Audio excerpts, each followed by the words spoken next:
بسم اللہ الرحمن الرحیم نحمدہ ونصلی علی رسولہ الکریم اما بعد فاعوذ باللہ من الشیطان الرجیم بسم اللہ الرحمن الرحیم در فضیلت علم۔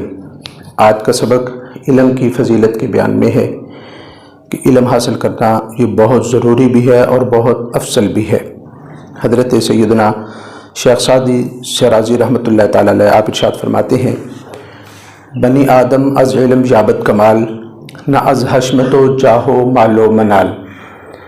انسان جو ہے، بنی آدم جو ہے، وہ علم سے فضیلت حاصل کرتا ہے، مال و دولت سے، جاہ سے، مرتبے سے، مقام سے بندہ فضیلت حاصل نہیں کرتا۔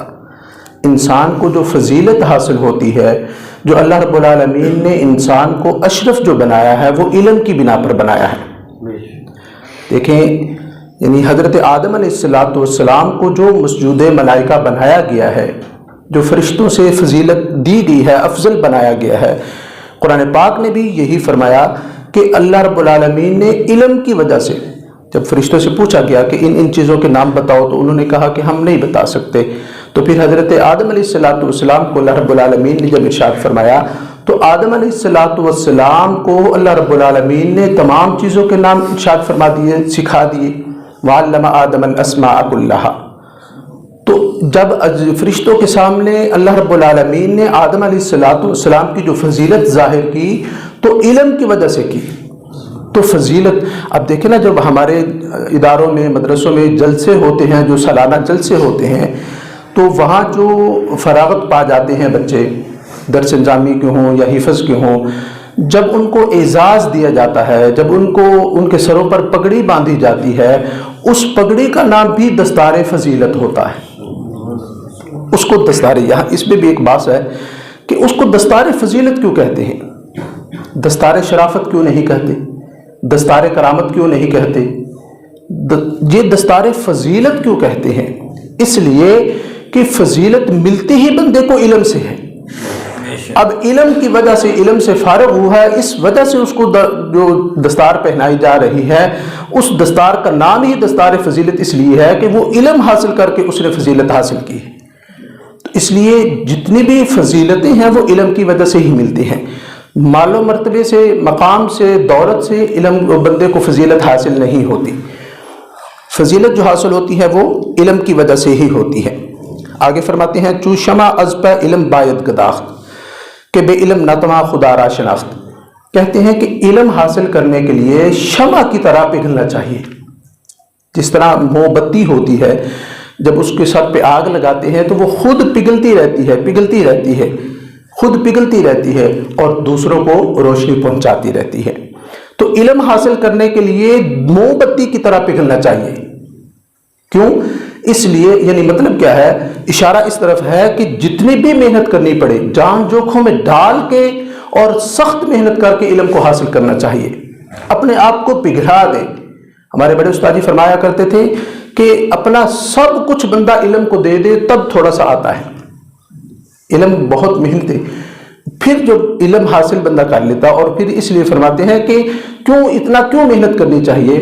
اس لیے کہ خدا کو بندہ بغیر علم کے نہیں پہچان سکتا، خدا کی پہچان بغیر علم کے نہیں ہو سکتی۔ اب میں یہ بھی عرض کرتا چلوں کہ جہاں بھی فضیلت، جو علم کی فضیلت آتی ہے نا، اس سے مراد علم دین ہوتا ہے۔ کیوں؟ اس لیے کہ یعنی قرآن میں، حدیث میں، بزرگان دین کے اقوال میں، کتابوں میں، احادیث میں، تفاسیر میں جو علم کی فضیلت آتی ہے، وہ علم سے مراد علم دین ہے، دنیا کا علم نہیں ہے۔ کیونکہ علماء فرماتے ہیں کہ علم صرف تین ہیں، ایک قرآن پاک کا علم، ایک حدیث پاک کا علم، اور ایک فقہ کا علم۔ یہ علم صرف تین ہیں، باقی جتنے بھی دنیا میں چیزیں رائج ہیں وہ سارے فنون ہیں، فن اس کو کہتے ہیں، وہ علم نہیں ہے۔ چاہے وہ مدارس میں پڑھائے جاتے ہوں، چاہے وہ اسکولوں کالجز میں پڑھائے جاتے ہوں۔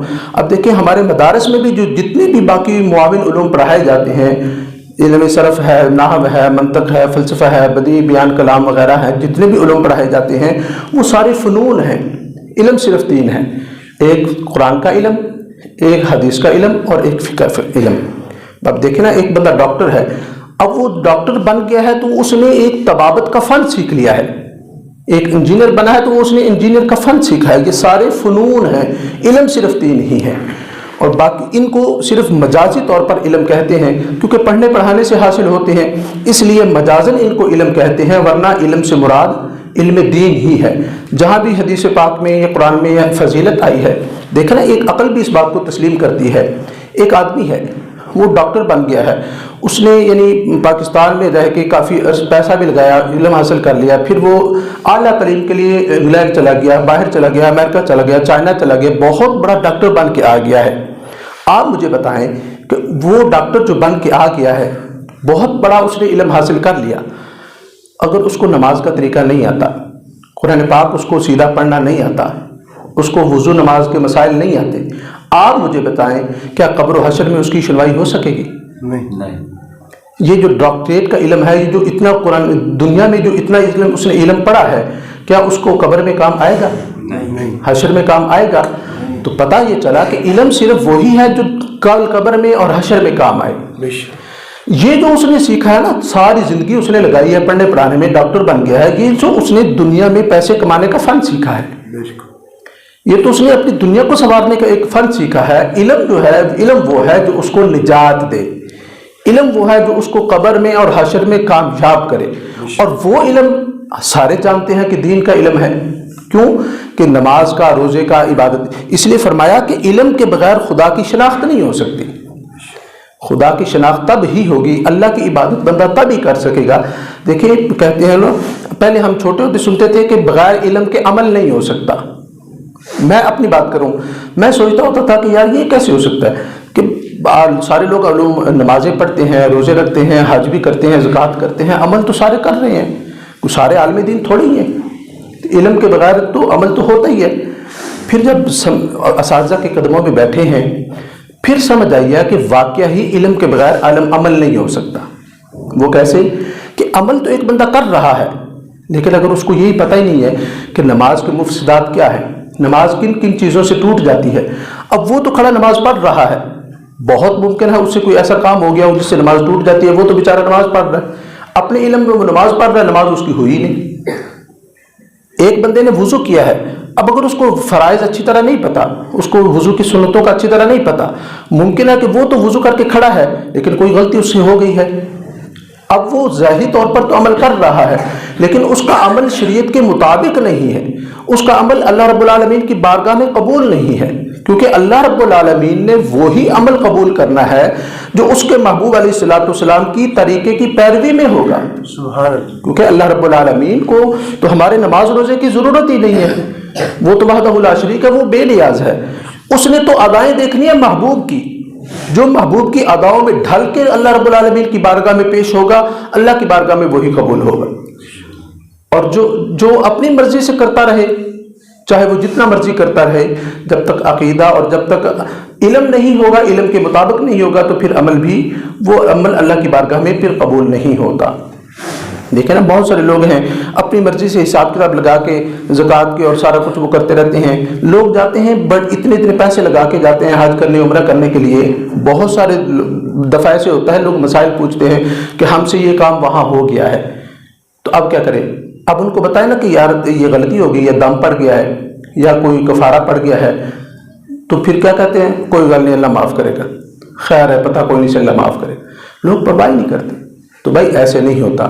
جو اللہ رب العالمین اور اللہ کے محبوب کے طریقوں کے مطابق چلے گا، جو ان اعمال کو ان طریقوں کے مطابق کرے گا، اللہ رب العالمین کی مرضی ہے، پھر بھی اس کو قبول کرے نہ کرے وہ تو بے نیاز ہے.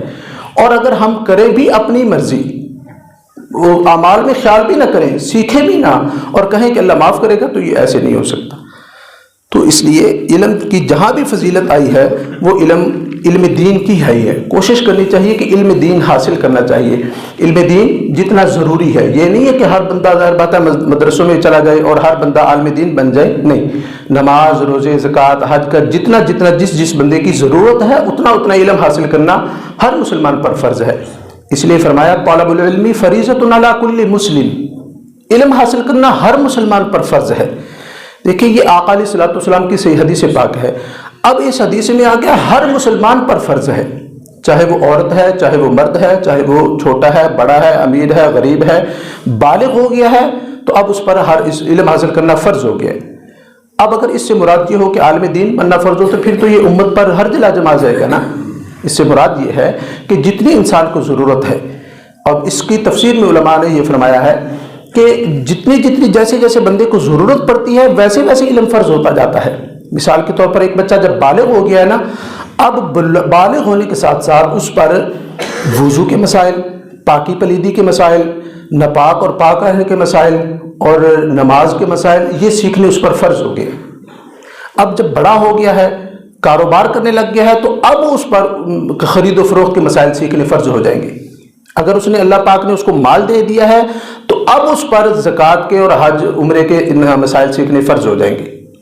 اور جب اس کی شادی کا موسم آ گیا ہے تو اب اس پر نکاح طلاق کے مسائل سیکھنا فرض ہو جائیں گے، اب معاشرتی زندگی کو سیکھنا فرض ہو جائے گا۔ یعنی جتنی جیسے جیسے ضرورت پڑے گی ویسے ویسے مسائل سیکھنا فرض ہوتے ہیں۔ سارا علم سیکھنا ہر بندے پر فرض نہیں ہوتا۔ دعا ہے کہ اللہ رب العالمین ہمیں صحیح سمجھ کر دین کو سیکھنے کی توفیق عطا فرمائے۔ وآخر دعوانا ان الحمدللہ۔